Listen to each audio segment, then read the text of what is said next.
पक्षाचे अध्यक्ष एस.एन. जगताप फकीर, बारामतीचे माजी नगराध्यक्ष सदाशिवराव सातव, जिल्हा परिषदेचे माजी अध्यक्ष सतीशबाबा खोमणे, व्यासपीठावर बसलेले निवृत्त पोलीस अधिकारी शेख खोफरे, अन्य सगळे सरकारी बंधू भगिनींना, खरं म्हणजे तर आज या ठिकाणी याचं कारण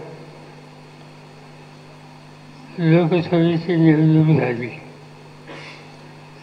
आणि या निवडणुकीमध्ये सगळ्या देशाचं लक्ष बारामती लोकसभेकडे होतं. लोक ठिकठिकाणी चौकशी करायचे. मी दिल्लीला गेलो तर दबक्या आवाजात लोक विचारायचे की बारामतीला काय होईल. सगळ्यांना चिंता होती. अनेक लोक सांगायचे यावेळी वेगळा विचार घडे आणि ती बातमी टेलिव्हिजन किंवा वर्तमानपत्रात आली की माझ्याकडे लोकांच्या चौकशा सुरू व्हायच्या. मला स्वतःला खात्री होती की बारामती मतदारसंघाची जनता तुमच्यासाठी योग्य निर्णय घ्यायला कधी मागं पुढे पाहत. या निवडणुकीचं वैशिष्ट्य असं आहे की काही लोकांनी दमदाटी केली. नवीन पिढीचे लोक फिरत होते, त्यांना आवड घालायचं काम काही लोकांनी केलं.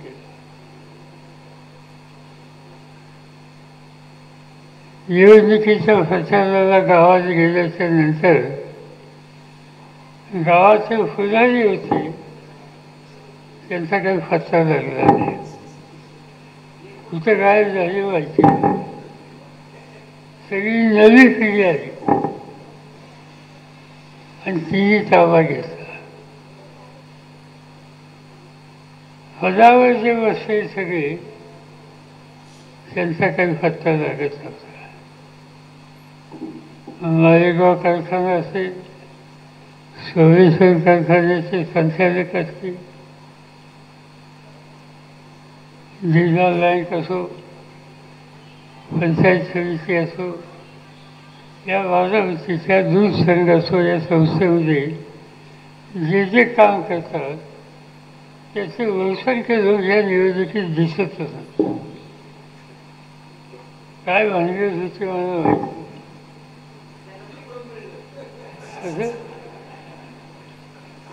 नंतर चौकशी केली की कोण लोक कोण होते. कोणी सांगितलं की कोणी कारखान्याचे डायरेक्टर म्हणजे कोण नाही ते लोक सांगेनच ना. चौकशी हळूच केली पोलिसांच्याकडनं आणि पोलिसांना विचारलं की हे कोण होते. त्यांनी सांगितलं काही विचार नका, त्यांचा धंदा होता हॉटेलचा, तिथं काहीतरी दुसरं बघायला मिळालं. लॉजिंगचा धंदा होता, त्या लॉजमध्ये भरतेच लोक राहायला येतात अशी बातमी आली. तुमच्या कानात आली का नाही माहिती नाही, पण माझ्या कानावर आली. मला आश्चर्य वाटलं की मोरगाव अष्टविनायकापैकी महाराष्ट्राच्या बाहेरचे लोक अष्टविनायकाला दर्शन घेण्याच्यासाठी येतात. त्याची सुरुवात मोरगावपासून होते. तो काही लोकांचा शेवट वर्गा होत असतो. आणि अशा फळीच्या ठिकाणी या ठिकाणी लॉजमध्ये दुसरा धंदा चालतो अशी चर्चा बाहेर होणं हे या फळीच्या ठिकाणाच्या दृष्टीनं कितपत योग्य आहे याची चर्चा मी पोलीस खात्यात नाही. मला माहिती आहे काय खरं आहे काय त्याचं खरं सगळे दफ्यावरच सांगतात.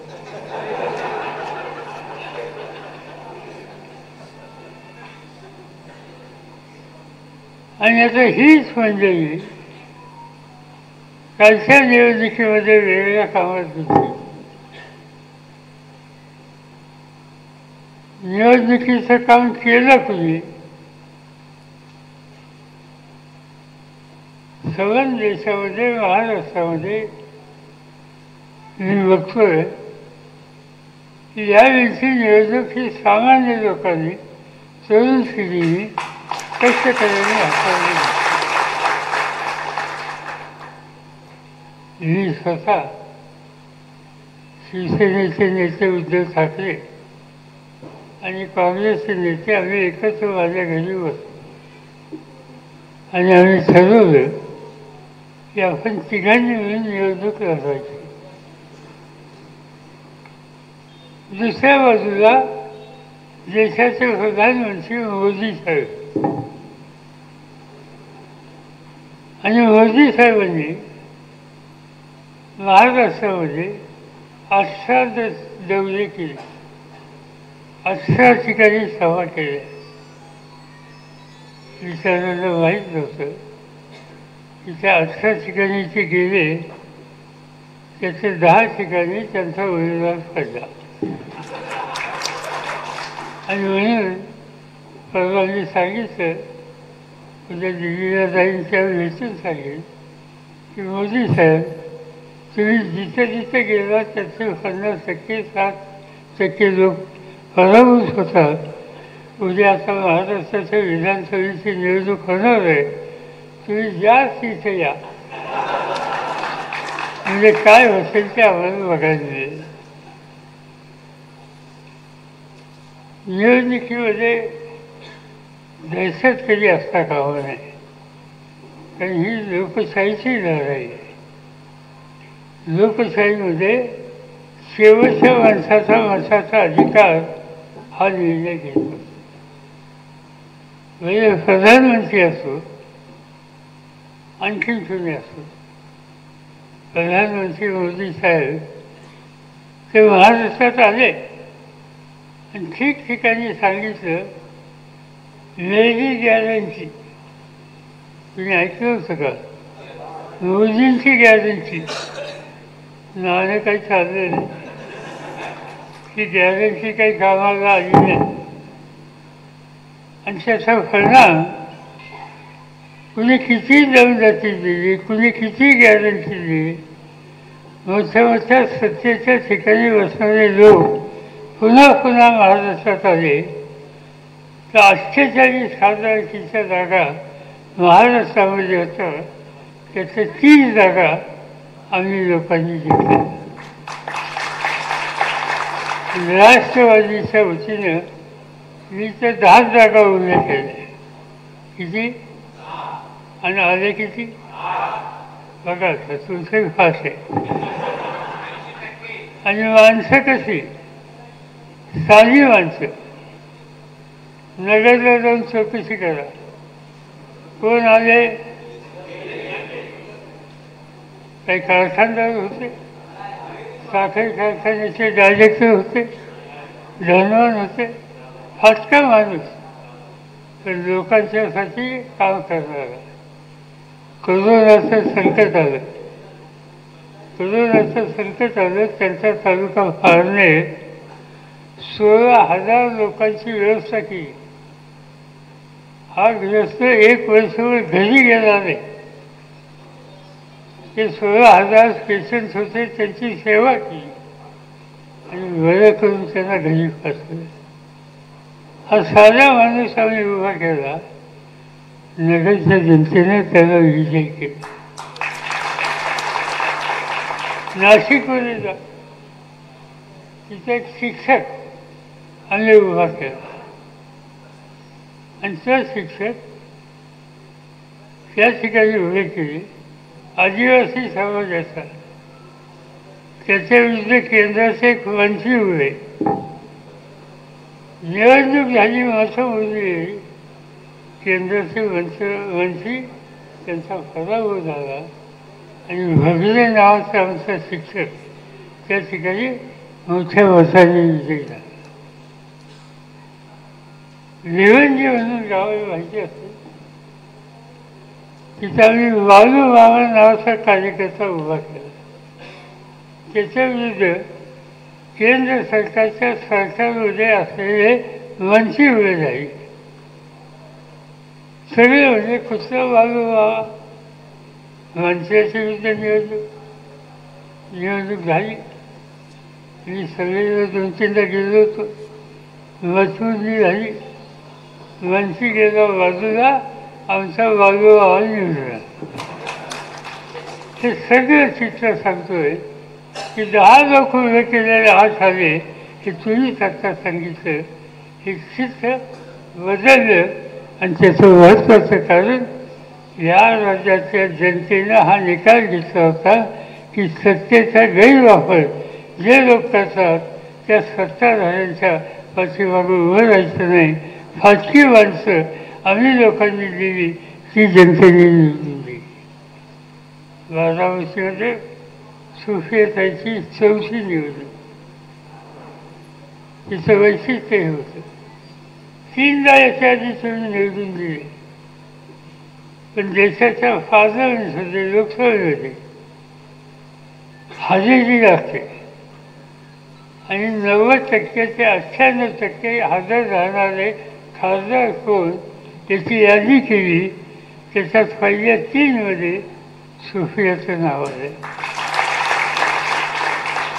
त्यांना तुम्ही मोठ्या मताने निवडून दिलं. अवघड होतं निवडणूक, दुखणं घरातच होतं, पण तुम्ही लोकांनी योग्य निकाल घेतला. मी आता सहज चौकशी केली, वसगावला काय झालं. वसगावची सुद्धा मताचे आकडे आत्ता कळले. एखाद दुसरं ठिकाण शोधलं तर वसगाव सुद्धा मागं राहिलं नाही. वसगावने मताचा विचार या ठिकाणी. याचा अर्थ आहे की लोकशाहीमध्ये किती मोठा नेता असला पण त्यापेक्षा मोठा या देशाचा सामान्य मतदार असतो. या देशात लोकशाही टिकली ती आम्हाला लोकांच्यामुळे नाही, की तुमच्यासारखे कोट्यावधी लोक कशाची अपेक्षा न करतात समाजकारणामध्ये सहभागी होतात, त्यामुळे ही लोकशाही टिकली. आणि तीच लोकशाही आतापर्यंत तुम्ही शिकवली. आणि पुन्हा एकदा असा वेळ आली की ही शिकवायची का नाही. तुम्ही या ठिकाणी प्रश्न मांडले, माझ्याकडे सत्ता होती त्याला मी काही निकाल घेतले. या निकालामध्ये तिकडच्या भागाच्यासाठी शिरसोफळ आणि त्या भागाच्यासाठी जनाई शिरसायची योजना काढली आणि इकडच्या भागाच्यासाठी पुरंदर योजना काढली. वर्ष खूप झाली. त्या योजनेला दुरुस्ती करायची गरज आहे. काही करून पाणी इथे येईल याची काळजी घ्यायची गरज आहे. साखर कारखान्यांनी पुढाकार घेतला असता ते करणं शक्य होतं. राज्य सरकारने याच्यात पुढाकार घ्यायची गरज होती. योजना मी मंजूर केली, पण मी महाराष्ट्राच्या सत्तेवर अलीकडे नाही, तुम्हाला माहिती आहे.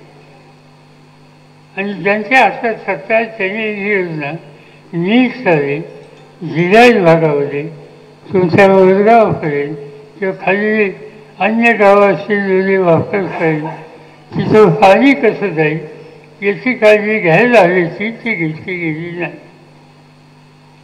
आणि त्यामुळे आज अडचणी आहेत. इथे सांगण्यात आलं की आणखीन कुठे गुंतवणुकीचं पाणी आणावं लागेल, त्याच्या खोलात जावं लागेल. मी उगीच तुम्हाला उद्या देतो असं सांगणार नाही. मार्ग काढायचा असेल तुम्हाला मला त्या गावच्या लोकांना घेऊन बसावं लागेल, सरकारचे अधिकार निर्णय घ्यावं लागेल आणि याचा काही ना काहीचे निकाल घ्यावा लागेल. पण हा निकाल घेतल्याशिवाय असं गरजेचं नाही. आणि हा निकाल घ्यायचा असेल तर राज्याची सत्ता हातात असली पाहिजे. आणि मी ठरवलं आहे, मला आता सत्तेचं काही राहिलेलं नाही. मला तुम्ही निवडून देतात, मगाशी सांगितलं 56 वर्ष झाली, कितीदा निवडून दिलं. विधानसभेत निवडून दिलं 7 वेळा, खासदारकीला निवडून दिली, राज्यसभेत निवडून दिले. तुम्ही कधी सुट्टीच दिली नाही. म्हणजे बघा, सारखं सुद्धा सुट्टी मिळते, पण मला नाही सुट्टी तुम्ही दिली. इतकी वर्ष तुम्ही काम करायला संधी दिली, गोष्टी केल्या. दुधाचा धंदा वाढवला, आज तुमच्या भागामध्ये दूध आहे. आता मी दोन्ही वापरता आलो तर रस्त्यामध्ये ठिकठिकाणी गोठे होते, गायी होते. चौकशी केली, दूध किती गोळा होतं, 20,000. आज बारामतीला त्या दुधावर कारखाने आम्ही लोकांनी काढण्याची व्यवस्था केली. अमेरिकेत एक कंपनी आली, त्या दुधाची पावडर जे करतात ते काम ती कंपनी करते. तिचं नाव आहे डायनॅमिक्स. कदाचित तुम्ही नाव ऐकलं असेल. ती डायनॅमिक्स नावाची कंपनी बारामतीमध्ये आहे. दूध त्या ठिकाणी प्रक्रिया केली जाते, त्याच्या काही गोष्टी बनवल्या जातात, त्याची दुधाची पावडरी होती. आणि त्या दुधाच्या पावडरपासून 4 मिठाईचे कारखाने, चॉकलेटचे कारखाने त्या ठिकाणी काढले. आणि तिथं तयार होणारा माल हा हिंदुस्थानात जातो, सिंगापूरला जातो, दुबईला जातो आणि लोक आनंदाने तो माल खातात. मी जेव्हा विमानात जात असतो तेव्हा लोक भेटतात तिकडचे, त्यांच्या हातात त्या मालाचं डबे असतात. मला गंमत होती, त्यांना विचारलं कुठले आणले, ते म्हणतात सिंगापूरचे आहे, सिंगापूरवरून आणले. कोण म्हणतं दुबईवरून आणले. मी त्यांना हळूच सांगत असतो की जे आहे ते काही तुम्ही खरेदी केलं त्याच्या खाली लिहिलं असतं कुठं तयार झालं, तर तिथं खाली लिहिलेलं असतं मेड इन बारामती इंडिया. बारामतीत तयार झाले आणि हा माल परदेशात बघायला मिळतो. हे काम केलं कुणी? जे लोक आमच्या गायी सांभाळतात, दूध सोसायटीला दूध घालतात, त्याच्यावर प्रक्रियाच्या कारखान्यात होते, त्याच्यात माल तयार होतो, तो देशात जातो, जगात जातो. हेच तिथं आपण या ठिकाणी करू शकतो. आणि म्हणून दुधाचा प्रश्न सुटला, पण पाण्याचा प्रश्न अद्याप पूर्णपणानं सुटलेला नाही. आणि तेवढा एकच काही कार्यक्रम असा घ्यायचा. काही मला दुसऱ्या गोष्टी करायच्या नाही. बऱ्याच गोष्टी केल्या. शिक्षण संस्था काढल्या.